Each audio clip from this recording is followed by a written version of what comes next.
자, 오늘은 모든 탐심을 물리치라 하는 이런 제목으로 말씀을 상고할 때 하나님의 은혜가 우리 가운데 충만히 임하게 될 줄로 믿습니다. 오늘 누가복음 12장 13절로 21절의 말씀을 우리가 읽었습니다. 오늘 이 말씀은 탐심에 대한 예수님의 가르침이다라고 말씀하고 있어요. 탐심에 대해서 예수님은 어떻게 가르치셨는가? 오늘 이 말씀을 통해서 우리가 잘 파악을 하게 되는데, 특별히 오늘 15절의 말씀에 보면은 모든 종류의 탐심을 물리치라. 자, 이것을 보면은 이 탐심은 어느 한 종류만이 아니라 모든 종류의 탐심이 있다. 그래서 오늘 제목을 모든 탐심을 물리치라 하는 이런 제목이 되겠습니다. 이 탐심이라는 것은 헬라어 말로 플레오넥시아라는 이런 말인데, 합성어입니다. 더 많은을 의미하고 있는 플레온과 소유하다라는 뜻을 가진 헥시아, 이것이 이제 합성어로서 되어 있어요. 더 많은, 소유하다. 그러니까 더 많이 소유하고자 하는 인간의 갈망. 그래서 이 뜻은 만족할 줄 모르는 욕심을 가리킨다, 그렇게 말하고 있어요. 이 탐심은 뭐냐? 만족할 줄 모르는 욕심이다, 이렇게 말하고 있어요. 만족할 줄 모르는 욕심. 생각해 보세요. 그런 욕심을 마음속에 가지고 있다면 만족이 안 되는 거예요. 아무리 가져도 많이 취해도 만족이 되지 않으니까 자꾸 취하고 더 취하고 하는, 이것이 바로 탐심이다라고 말하는데, 자, 여기서 지적하는 것은 물질에 대한 탐심뿐만 아니라 사람을 잘못된 방향으로 끌고 가는 모든 종류의 죄악된 이러한 것을 총칭하고 있다라고 말하고 있어요. 그래서 성경에는 몇 가지 언급하는데, 시편 39편 6절에 보면 이렇게 말합니다. 진실로 각 사람은 그림자같이 다니고, 자, 사람을 그림자로 비유했죠. 그림자같이 다니고 또 헛된 일로 소란하며, 헛된 일로 소란한다 그랬어요. 재물을 쌓으나 누가 거둘런지 알지 못하나이다.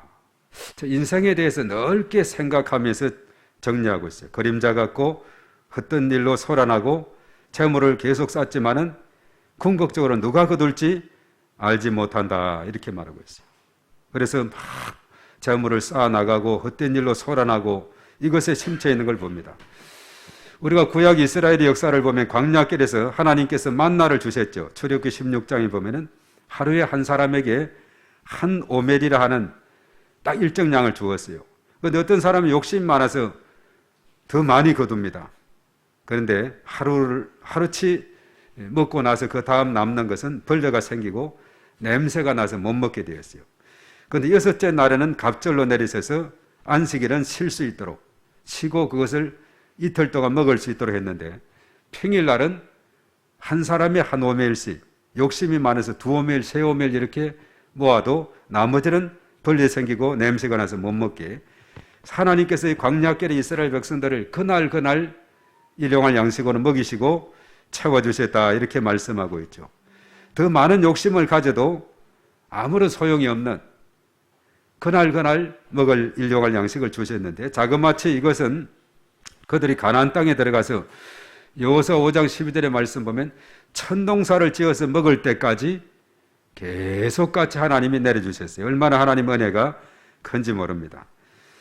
그리고 이제 하박국 2장 9절의 말씀에 재앙을 피하기 위하여 높은 데 깃들이려 하며 자기 집을 위하여 부당한 이익을 취하는 자에게 화 있을진저. 재앙을 피하려고 높은 데 깃들입니다. 자기 집을 위해서 부당한 이득을 취합니다. 이런 자들에게 화가 있다, 이렇게 말하고 있어요. 그리고 이제 디모데전서 6장 7절 이하에 이렇게 말합니다. 우리가 세상에 아무것도 가지고 온 것이 없음에 또한 아무것도 가지고 가지 못하리니, 우리 인생에 대해서 어쩌면 그렇게 잘 설명했는지 모르요. 공수래 공수거. 이 세상에 빈손 들고 아무것도 가지고 오지 않은 인간은 나중에 갈 때도 아무것도 가지지 않는다, 이렇게 말하죠. 우리가 먹을 것과 입을 것이 있은즉 족한 줄로 알지 것이라. 부하려 하는 자들은 시험과 올무와 여러 가지 어리석고 해로운 욕심에 떨어지나니 그 사람으로 파멸과 멸망에 빠지게 하는 것이라. 돈을 사랑하며 일만하게 뿌리가 되나니 이것을 탐내는 자들은 미혹을 받아 믿음에서 떠나 많은 근심에서 자기를 찔렀도다라고 우리 인생에 대해서 너무나 잘 설명합니다. 그리고 골로새서 3장 5절 6절에는 이렇게 말하고 있어요. 그러므로 땅에 있는 지체를 죽이라 곧 음란과 부정과 사욕과 악한 정욕과 탐심이니 여기서 탐심은 우상 숭배니라 이렇게 말하고 있어요. 탐심이 뭐냐? 우상 숭배라고 직접적으로 언급했어요. 이것들로 말미암아 하나님의 진노가 임하느니라 이렇게 말하고 있죠. 아무리 채워도 만족할 수 없는 그 마음, 그것이 그 욕심, 그것이 탐심이라고 그렇게 말씀했죠. 자, 이번 주 화요일 이제 9월 21일은 우리 민족 고유의 명절 추석을 맞이하게 되죠. 그래서 보니 도로는 지난 금요일부터 고향을 찾는 민족의 대이동이 시작이 되었습니다. 가족을 만나고 형제 자매를 만나고 또 친척들을 반갑게 만나는 날이죠. 1년에 이런 날이 설하고 추석이 대표적인데 그래서 많은 사람들이 대이동을 하고 있어요. 그런데 요즘 수도권에는 코로나가 또 2,000명대 이상이 계속 진행이 되면서 이것에 대해서 상당히 우려를 하고 있습니다. 이 수도권 사람이 그래도 지방은 좀 덜한데 지방으로 내려가고 막 이러면 전국이 어떻게 되려나 여러 가지 많은 우려를 하고 있는 것도 사실입니다. 그래서 매사에 조심조심을 우리가 해야 되는데 그런데 이런 명절이 지나면 해마다 이 명절을 지나고 나면 이 가족 간의 갈등이 많이 생기는 이런 경우를 보게 돼요. 이 근본적인 내용을 살피면은 탐심에 대한 문제예요. 탐심에 대한 문제. 재산 문제라든가 차별 문제라든가 성격 문제 등 이러한 것이 이제 명절에 드러나게 됩니다. 평소에 만나지 않다가 오랜만에 반갑게 만났는데 근데 이제 그 명절을 지나고 나면 그 후유증이 크다는 거죠. 그것은 뭐냐면 탐심 때문이다. 탐심을 그러나 잘 조절하면 행복한 가정은 행복한 가문을 이어갈 수가 있습니다. 그런데 탐심은 자기 중심적이며 끝이 없는 욕심이라 그랬죠. 이것이 공동체의 갈등을 초래한다는 겁니다. 조금이나마 상대에 대한 배려를 하고 양보하고 상대를 이해의 마음을 가지고 있다면 문제가 전혀 되지 않는 것이죠. 그러나 자기만을 생각하고 또 자기중심적으로 모든 것을 바라보니 이것이 문제가 되고 있다는 사실입니다. 그래서 오늘 이 본문에 읽은 말씀은 예수님께서 귀한 말씀을 우리에게 깨우침을 주고 있는 탐심에 대한 따끔한 충고를 우리에게 주고 있습니다. 그래서 오늘 이 본문은 무리 중에 한 사람이 예수님께 찾아왔어요. 예수님, 제 형제의 유산을 좀 나누는데 좀 이렇게 잘 도와달라고. 오늘 13절에 그렇게 말했죠. 유산을 나누는데 좀 중재해 달라고. 그래서 형의 유산 중에서 동생인 자신에게 나누게 해달라는 그런 것이었어요. 당시 동생에게 있어서 유산 분배는 중요한 문제였습니다. 우리 전통적으로 보면은 사실 유산 분배 이 문제를 가지고 또 형제 간의 갈등을 많이 겪게 되죠. 또 형제 간 자매 간에 많은 갈등이 발생합니다. 그래서 근래에 보면 그런 매스컴이 있죠. 어떤 집은 누나들이 벌떼처럼 힘을 모아서 왜 남동생에게만 재산을 다 주냐고 이래가지고 소송까지 걸었다 그래요. 며칠 전에 그런 보도를 봤는데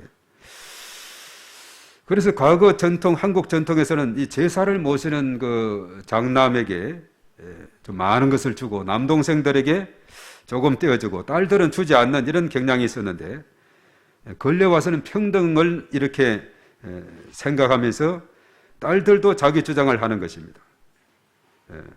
모두가 평등하게 이렇게 나누도록 그렇게 해놓으니까. 그래서 주느니 안 주느니 많이 주느니 적게 주느니 하면서 형제, 자매, 가족 간에 분쟁이 일어나는 이런 경우를 봐요. 그래서 대기업 간에도 보면은 서로 형제들 간에 소송을 해가지고 재산 문제로 이렇게 있는 그런 경우를 많이 보게 됩니다. 그런데 당시에는 법적으로 잘 정리되지 않았기 때문에 동생은 언제나 약자거든요. 그래서 형의 유산에 대해서 다 눈독을 들였다가 예수님의 도움을 청한 겁니다. 형의 유산을 좀 동생인 저에게도 좀 주도록 그렇게 좀 중재해 달라고. 자, 그러나 예수님은 그에게 누가 나를 너희의 재판장이나 물건 나누는 자로 세웠느냐 하면서 그들에게 삶과 모든 탐심을 물리쳐라. 사람의 생명이 그 소유에 넉넉한 데 있지 아니하다. 이렇게 말하고 있어요. 예수님의 생각은 아주 포괄적으로 넓은 생각을 하고 있습니다. 아주 큰 인생 전반, 인생 사후까지도 생각을 하고 있는 것이 예수님의 생각이었어요. 자, 그러면서 한 부자에 대한 비유를 들고 있죠. 오늘 16절에서 18절에 부자는 밭 농사를 지었는데 그날 그해 얼마나 풍년이 들었는지 소출이 아주 풍성하게 됐어요. 그런데 걱정입니다. 이 곡식이 너무 많아서 쌓아둘 곳이 없다며 걱정하죠. 그러면서 생각해내기를 곡간을 헐고 더 크게 지어서 자신의 모든 곡식과 물건을 거기에 쌓아두리라 이렇게 하면서 혼잣말로 자신에게 말하고 있어요. 그래서 오늘 19절에 보면 내가 내 영혼에게 이르되 영혼아 열해에 쓸 물건이 많이 쌓아두었으니 평안히 쉬고 먹고 마시고 즐거워하자 하리라 라고 19절에 말씀하고 있죠. 오늘 이 말씀에 특별히 17에서 19절에 우리가 자세하게 보면은 이 부자는 나라고 하는 나라고 하는 이 단어를 자그마치 이 세 구절에 6번이나 사용할 정도로 지극히 이 부자는 자기 중심적이었습니다. 그런 그의 생명을 주관하시는 분이 하나님이시다는 것을 망각하고 있어요. 그때 그 부자에게 하나님은 뭐라고 평가하느냐? 어리석은 자다라고 이렇게 평가하고 있죠. 오늘 20절부터 보면 어리석은 자여 오늘 밤에 내 영혼을 도로 찾으리니 그러면 내 준비한 것이 누구의 것이 되겠느냐? 창고를 확장해서 크게 지어서 그 소출 모든 것을 거기에 잔뜩 갖다 놓고 스스로 이안을 하죠. 내 영혼아 여리에 쓸 물건이 많이 쌓여 있으니 평안히 쉬고 먹고 마시고 즐거워하자 이렇게 하는데 오늘 하나님은 어리석은 자라 이렇게 말합니다. 오늘 밤에 내 영혼을 도로 찾으리니 그러면 내 준비한 것이 누구의 것이 되겠느냐? 그러면서 자기를 위하여 재물을 쌓아두고 하나님께 대하여 부여하지 못한 자가 이와 같으니라 라고 오늘 20절 21절 마지막 부분에 언급하고 있어요. 자, 부자는 자신이 원하고 필요로 하는 모든 것을 소유했기 때문에 아무 걱정 근심 없이 살아갈 수 있을 것이라고 생각했어요. 오늘 비유에서 하나님의 평가는 뭐죠? 부자가 그날 바로 죽는다면은 그의 소유는 그에게 아무런 유익이 없으므로 이 사람은 참으로 어리석다. 그래서 어리석은 자여 이렇게 말하죠. 그의 소유는 다른 사람에게 넘어가게 될 것이다. 아무리 많이 쌓아두어서 평안히 즐겁게 오래오래 이렇게 먹을 것 같지만 그러나 사람의 생명은 알 수가 없는 거예요. 오늘 밤 내 영혼을 찾게 되면 이것은 내 소유는 더 이상 아무런 의미가 없고 그것을 가지고 지옥이든 천국이든 어디로 가져갈 수 있는 것이 아니고 믿는 사람은 천국으로 가겠지만 그래도 빈손으로 어디를 가든지 빈손으로 가게 되고 그 남아있는 것은 다른 사람의 소유가 될 것이다. 그러한 사람은 하나님에 대해서 부여하지 못한 자다 이렇게 말하고 있죠. 그래서 야고보서 1장 10절은 이렇게 말합니다. 부한 자는 자기의 낮아짐을 자랑할지니 이는 그가 풀의 꽃과 같이 지나감이라. 풀의 꽃과 같이 지나가는 것이 인생의 삶이다 라고 말하고 있어요. 우리가 누가복음 16장 19에서 31절에 보면 부자와 거지 나사로 이야기 있지 않습니까? 부자는 자색 옷을 입고 고운 돛옷을 입고 날마다 호화롭게 즐기는데 나사로는 가난해서 그런 거지로서 아주 여러 가지 많은 피부에 상처가 있고 그 부자의 대문에 버려진 채 그냥 부자의 상에서 떨어지는 그것으로 배불리는 그런 사람이었습니다. 나중에 죽음 후에는 이 나사로는 아브라함의 품에 갔지만은 부자는 음부, 지옥으로 떨어져서 고통을 당하게 됐다 하는 그런 이야기가 나오고 있죠. 지옥에는 물이 없다 합니다. 그래서 그러죠. 그 부자가 아브라함이 요청하기를 나사로를 보내서 그 손가락 끝에 물을 찍어서 내 해를 서늘하게 하소서. 내가 불꽃 가운데서 괴로워합니다. 내 형제가 지금 5명이 있는데 정말 나사로를 보내서 그를 전도해 달라고. 이 고통 중에 왔던 사람이 이야기하면은 다 믿게 될 것이라 이래 하지만은 그러나 천국과 지옥은 큰 구렁텅이가 있어서 왕래할 수 없다고 그런 교훈을 하고 있죠. 사람은 누구나 죽음을 맞이하게 된다는 겁니다. 항상 준비하며 살아야 된다는 거죠. 그리고 죽음 후에는 모든 것을 두고 간다는 겁니다. 우리가 지난 화요일은 여의도 순복음교회를 설립했던 이 조영기 목사님, 만 올해 85세인데 36년생으로. 그래서 어제 5.1장홀에서 어제 이제 오살리 기도원 묘원에 하관 예배를 드리게 됐죠.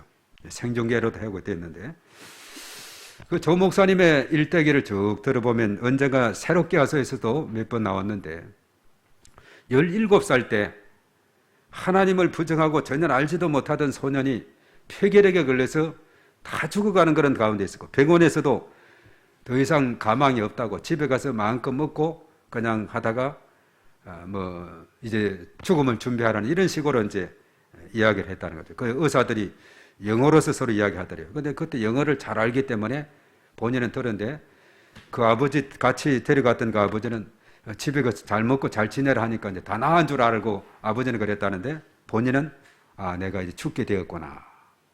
그래서 이제 그 사실을 알고 집에 가서 이제 먹고 싶은 거 먹으면서 이렇게 참 거기서 휴양을 하는데, 마침 그 누나의 친구가 와서 예수님을 전했다는 거죠. 예수님 믿어야 된다고. 예수님을 믿어야 구원받고, 예수님 믿어야 예수님이 치료해 주실 거라고. 그래서 예수님을 17살에 폐결핵 중에서 다 죽어가면서 죽음을 기다리면서 예수님을 영접했다 그러죠. 그리고 사실 이제 쭉 지내오면서 언제나 몸이 허약하기 때문에 어떤 경우는 10분 설교하고 쓰러지고 20분 설교하고 쓰러지고, 어떤 경우는 통역을 하면서, 그분이 미군 부대 옆에 있어가지고 영어를 일찍 배워서 통역도 하여서 또 영어로도 설교를 했죠. 통역을 하다가 또 쓰러지기도 하고. 하여튼 그 교회가 저 서대문 쪽에서 저 대저동인가에서 서대문으로 한데 얼마나 부흥이 많이 돼서 병자들이 고침받고 이래 되다 보니까 많은 사람들이 오게 되고, 그래서 서울시에서 너무 예배 드리지 말라고, 완전히 이 서대문이 마비가 돼서 안 되겠다고, 다른 도로 이사 가라고. 그래서 기도하는 중에 허벌판 여의도로 이제 가게 된대. 그 과정이 얼마나 참 어려웠다 그래요. 돈도 없이 그 여의도에 또 개발 계획이 있어가지고 그 교회를 거기에 땅을 사고 짓는데, 어떤 때는 보면 부채 그 돈을 받기 위해서 막 잡으러 오는데 800m 달리기 선수였대. 달리기 선수 아니었다면 잡혀 죽을 뻔했다고. 열심히 도망도 가기도 하고 뭐 이런 이야기를 많이 듣기도 하죠. 그래서 그분 이야기가 그래요. 언제나 삶과 죽음은 붙어 있다. 내가 설교하다가 언제 쓰러질지 모르고, 언제 그래서 설교가 짧다는 거예요. 길게 하다가는 내가 쓰러질지도 모른다 해가지고, 그 85년 일에 살면서도 그런 가운데서도 하나님이 생명을 지켜주어서 세계에서 가장 큰 교회로 기네스북에 올라가게 이렇게 한 것을 보게 되죠. 그러나 이 땅에서 많은 일을 했고 전 세계적으로 다니면서 복음을 전하고 이렇게 많이 했는데, 이제 떠나가면 그래요. 다 남겨두고 가는 거예요. 이것이 인생의 삶이다 하는 거죠. 하나님이 생명을 건져주셨고 수많은 병자들을 고치고 많은 사람을 복음을 전도하고, 그분도 마지막으로 또 이렇게 떠나가신다는 사실이죠. 그래서 우리는 항상 우리의 삶 가운데 우리는 이 세상이 끝이 아니고 그 다음 세상이 있다. 이것을 우리가 잘 이해를 해야 됩니다. 그래서 인생을 살아가면서 더 본질적이고 근본적인 대비를 하는 것이 중요한데, 노후 준비보다도 더 잘해야 되는 것은 죽음 이후의 삶에 대한 대비가 더 중요하다는 사실입니다. 죽음 이후의 삶에 대해서 대비해야 돼. 항상 생명의 주관자이신 하나님을 묵상하며 영적인 풍성함을 누리는데 최선을 다해야 된다는 것을 우리에게 깨우쳐 주고 있습니다. 그래서 우리가 미래를 준비하되 노후 준비, 그보다도 내세에 대한 준비, 죽음 이후의 준비에 충실한 그런 삶을 살아야 되는데, 그것은 바로 믿음의 삶, 하나님을 잘 경외하며 살아가는 삶이다 하는 것입니다. 오늘 골로새서 3장 5절에 그랬죠. 탐심은 우상 숭배라고 했는데, 탐심이 있으면 파멸과 갈등이 존재하게 돼 있어요. 그 십계명에서도 마지막 10번째 이웃 것을 탐내지 말라 그랬죠. 히브리서 13장 5절의 말씀에는 돈을 사랑하지 말고 있는 바를 족한 줄 알라. 그가 친히 말씀하시기를 내가 결코 너희를 버리지 아니하고 너희를 떠나지 아니하리라. 이렇게 했죠. 그러니까 어떤 사람은 그래요. 족한 줄 알아라. 그러면 그냥 욕심도 없이 살아란 말인가. 요한 예설는 그랬어요. 할 수만 있으면 벌 수 있는 대로 최대한 벌어라. 또 열심히 저축해라. 열심히 하나님을 위해서, 이웃을 위해서 사용하라. 그렇게 말했죠. 정말 이것이 진정한 바로 우리의 삶이 이 세상뿐만 아니라 내세까지 준비하는 그런 복된 삶이 되는 거죠. 그래서 마태복음 6장 19절 24절은 두 주인을 섬기지 말라고 이렇게 말씀하고 있죠. 그래서 너희를 위하여 보물을 땅에 쌓아두지 말라. 거기는 좀과 동록이 해하며 도둑이 구멍을 뚫고 도둑질하느니라. 오직 너희를 위하여 보물을 하늘에 쌓아두라. 거기는 좀이나 동록이 해하지 못하며 도둑이 구멍을 뚫지도 못하고 도둑질도 못한다. 내 보물이 있는 곳에는 내 마음도 있느니라. 이렇게 말하면서 24절에 한 사람이 두 주인을 섬기지 못할 것이니 곧 이를 미워하고 저를 사랑하거나 혹 이를 중히 여기고 저를 경히 여김이라. 너희가 하나님과 재물을 겸하여 섬기지 못한다 그랬어요. 재물이든 우상이든 모두 하나님을 섬기는 과정에서 하나님보다 우선하게 되면은 그것이 걸림돌이 되고 그것이 넘어지게 한다는 거죠. 그래서 오늘 오직 하나님을 주인으로 모시고 섬기는 삶이 복된 삶이다 하는 것입니다.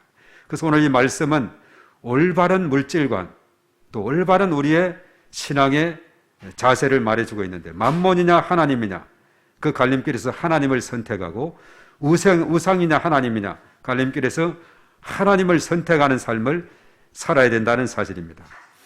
그런데 오늘 이 말씀에서 무리 중 한 사람이 예수님 깨우고 간 내용이 뭐였죠? 유산 분배.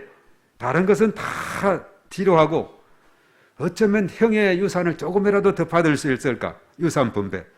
그 유산 분배 요구에 대해 예수님의 대답은 모든 탐심을 물리쳐라. 그거였죠. 사람의 생명이 소유에 넉넉한 데 있지 않는 이유가 뭡니까? 하나님이 영혼을 거두어 가시면 소유는 아무런 의미가 없기 때문이라 그랬죠. 수위는 주머니가 없다 그랬어요. 우리가 다 옷에는 주머니가 다 있는데 수위는 주머니가 없다. 왜냐하면 빈손 들고 왔다 빈손 들고 아무것도 가져가지 못하기 때문에. 사람은 이 세상에 온 것도 적신으로 왔고 갈 때도 적신으로 간다 하는 그 말씀이죠.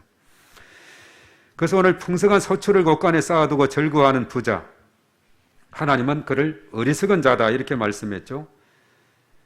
그래서 우리는 이 말씀을 보면서 우리의 삶은 이 땅에 살아가면서 율법이 가르치는 핵심이 하나님을 사랑하고 이웃을 사랑하라. 이로는 하나님 사랑, 옆으로는 이웃 사랑에 대한 십자가를 우리가 생각하게 되는데 우리가 마태복음 12장이나 마가복음 3장, 누가복음 6장에 보면 안식일에 손 마른 사람을 고치신 예수님의 치유 사건이 나옵니다. 내 손을 내밀라. 내 손을 펴라. 회복하라는 그런 말씀에 그 사람이 치유가 됐어요. 그런데 언제나 손 마른 사람은 움켜맞히고 있어요. 펼 줄을 모르는 겁니다. 펴기만 하면 사는데 그래서 계속 움키고 찌고 있는 못 펴니까 이게 얼마나 불편하겠어요. 내 손을 내밀라, 내 손을 펴라 했을 때 그 사람이 고침을 받았죠. 그래서 이제 태국에 가면 원숭이를 사냥하는 소년이 있다 그래요. 원숭이를 잡아서 숲속에 가서 원숭이를 잡아서 그것을 시장에 팔면 5달러씩 받고 파는 그런 아이가 있다는데 그래서 원숭이를 어떻게 잡을 수 있는가? 원숭이가 얼마나 빨라요. 우리가 가면 막 도망가 버리고 그런데 잡는 방법이 있대요. 조롱박에 그 조롱박은 처음에 입구가 좁으면서 안에는 넓죠. 그게 쌀을 한 중간쯤 넣어 놓는다 그래요. 그리고 그걸 딱 나무에 묶어서 딱 두고 소년이 저쪽에 가서 딱 지켜보고 있으면 원숭이가 와서 조롱박에 손을 넣었다. 그러면 잡힌 거예요. 처음에 넣을 때는 막 그냥 좁게 넣었다가 나중에 한 움큼 잡았는데 아무리 뺄려 해도 빠지지 않는 거예요. 원숭이가 그것을 사는 방법이 있는데 자기가 어떻게 하면 되겠어요? 예, 손을 놔버려야죠. 손을 놔버리고 도망가야 되는데 그 소년은 뛰어오질 않는데 원숭이가 막 흔들흔들하면 천천히 와서 이제 원숭이를 딱 잡아서 그리고 이제 시장에 5달러씩 팔았다 그러는데 이 손을 움켜쥐었는데 이것은 내 것이다. 절대 놓을 수 없다. 그럼 잡히게 되는 거예요. 안 잡히고 도망가려면 다시 원래대로 손을 펴버리고 쌀을 포기해버리고 가야 되는데 그렇다는 거죠. 이렇게 욕심이 참 사람이든 또 짐승이든 때로는 욕심이 하나의 함정이 되기도 한다는 거죠. 그런데 누가복음 6장 38절에 주라 그리하면 너희에게 줄 것이니 곧 후히 되어 누르고 흔들어 넘치도록 하여 너희에게 안겨주리라. 너희가 헤아리는 그 헤아림으로 너희도 헤아림을 도로 받으리라. 이렇게 말했죠. 그래서 우리가 이 땅에 살아가면서 자기 중심, 나 중심으로만 이렇게 생각할 것이 아니라 우리는 진정으로 하나님을 위해서 또 이웃을 위해서 타자를 위한 삶에 관심을 가질 때 우리의 삶은 놀라운 변화가 일어난다는 거죠. 그래서 록펠러가 그랬다 그랬죠. 이 말씀에 감동이 됐자 그랬죠. 50대 초반에 다 죽어간다고 이제 1, 2년 더 못 산다고 했던 그가 바로 가만히 생각하니까 그동안은 내 자신만을 위해서 살았는데 그 불우한 소년이 병원비가 없어서 막 은장을 버리는 그걸 듣고 비서를 시켜서 병원비를 다 대주고 깨끗이 치료해서 건강한 모습으로 가는 그걸 보고서 얼마나 만족했던지 그 다음부터는 어려운 데를 도와주고 교회도 지어주고 여러 가지 록펠러 재단에서 유엔 본사 그것도 건물도 지어주고 대학도 지어주고 이렇게 살아가다 보니까 50대 초반에 다 죽어간다는 그 사람이 98세까지 장수하게 살았다는 거 참 놀라운 일이죠. 인생 전반은 나를 위해 살았지만 후반은 이제 타인을 위해 살아갈 수 있는 길을 열어주었다. 나에게 건강도 주고 장수의 복도 주었다. 이것이 바로 누가복음 38장 주라 그리하면 너희에게 줄 것이니 후히 되어 누르고 흔들어 넘치도록 너희에게 안겨주리라. 잠언서 11장 24절 이하도 흩어 구제하여도 더욱 부하게 되는 일이 있나니 과도히 아껴도 가난하게 될 뿐이니라. 구제를 좋아하는 자는 풍족하게 질 것이요 남을 윤택하게 하는 자는 자기도 윤택하여 지리라.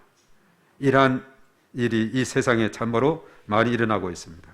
그래서 우리가 이 말씀을 보면서 내가 아직까지 포기하지 못하고 있는 세상에 욕심이 뭐가 있는가? 탐심을 내려놓고 하나님께 부여한 사람이 되기 위해서 내가 무엇을 결단해야 되는가? 오늘 이 말씀은 우리에게 잘 깨우쳐주고 있습니다. 자, 우리 영혼 속에는 하나님만이 채울 수 있는 공간이 있다 그래요. 오늘 부자가 많이 서초를 거두어서 창고를 넓게 지어서 가득가득 쌓았지만은 그러나 진정한 안식과 평안은 그에게 없는 거예요. 그저 그냥 많이 창고에 있으니 여러 해 동안 마음껏 먹고 즐기고 먹을 수 있도록 했겠지 하지만 그러나 그 영혼은 공허할 수밖에 없는 겁니다. 그래서 어거스틴은 내가 하나님의 품에 들어가기 전까지는 진정한 안식과 평안이 없다 이렇게 말했어요. 하나님의 그 영역, 하나님 안에서만이 진정한 평안이 있다는 것을 말해주고 있죠. 이 세상에 아무리 권세가 높고 재물이 많고 여러 가지 많은 인기가 있고 이렇게 하다 할지라도 그러나 그 영혼의 한 중간에는 공허함이 있는 겁니다. 그 공허함은 다른 것으로 채워줄 수가 없는 거예요. 오직 하나님만이 채워줄 수 있는 일이다. 이것을 이제 말해주고 있죠. 그래서 우리 영혼은 세상의 물질이나 권세나 다른 어떤 것으로도 채울 수 없는 그런 공간이 있는데 오직 하나님만이 채울 수 있습니다. 하나님은 물질보다 우상보다도 다른 어떤 것보다도 우선해야 될 이유죠. 그래서 모든 탐심을 물리치라는 그것이 이런 말씀에서 이해가 됩니다. 그래서 인간의 욕심, 끝없이 채워도 끝이 없는 그 욕심을 내려놓아야 된다는 거죠. 우리 자신보다는 하나님께 부여한 자가 되어야 된다는 겁니다. 그리하여 하나님 사랑, 이웃 사랑을 온전히 실천하는 그런 삶을 살아야 됩니다. 그리할 때 탐심은 물러가고 하나님께서 주시는 그 부여함이 우리에게 넘치게 된다는 사실입니다. 그래서 이러한 은혜가 오늘 이 자리에 참여한 저와 여러분 모두에게 차고 넘치게 되기를 축복합니다. 기도하겠습니다.